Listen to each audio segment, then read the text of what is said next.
నాలుగైదు రోజుల నుంచి చలి తీవ్రత ఎక్కువ ఉన్నది కాబట్టి అందరూ జాగ్రత్తలు తీసుకోవాలి. ఎస్పెషల్లీ చిన్నపిల్లలు మరియు వృద్ధులు డే టైంలోనే ఏదైనా ఎమర్జెన్సీ పడితే బయటికి రావడం, పనులు చేసుకోండి. అదేవిధంగా హార్ట్ ప్రాబ్లం ఉన్న వాళ్ళకి మయోకార్డియల్ ఇన్ఫాక్షన్ వచ్చే ఛాన్సెస్ చాలా ఎక్కువ ఉంటాయి. ఈ సంకోచం అయితే వెజల్స్ అనేటివి, సో వాళ్ళు జాగ్రత్తగా ఉండాలి. అదే బ్రెయిన్ స్ట్రోక్ కూడా ఈ చలికాలంలో ఎక్కువ వచ్చే ఛాన్సెస్ ఉంటాయి కాబట్టి వాళ్ళు కూడా జాగ్రత్తగా ఉండాలి. అదేవిధంగా హైపోథైరాయిడిజం ఉన్న వాళ్ళు కూడా ఒబెసిటీ, చలికి తట్టుకోలే పరిస్థితి ఉంటుంది కాబట్టి వాళ్ళు కూడా కొంచెం కేర్ఫుల్గానే ఉండాలి, మెడికేషన్ సరిగా వాడుకోవాలి.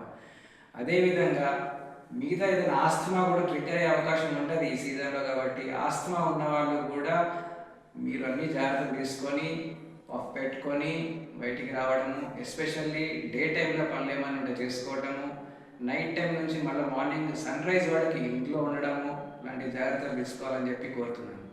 Thank you very much. అసలైన తొలి వెలుగు. ఫాలో వాట్సాప్ @తొలి వెలుగు అఫీషియల్.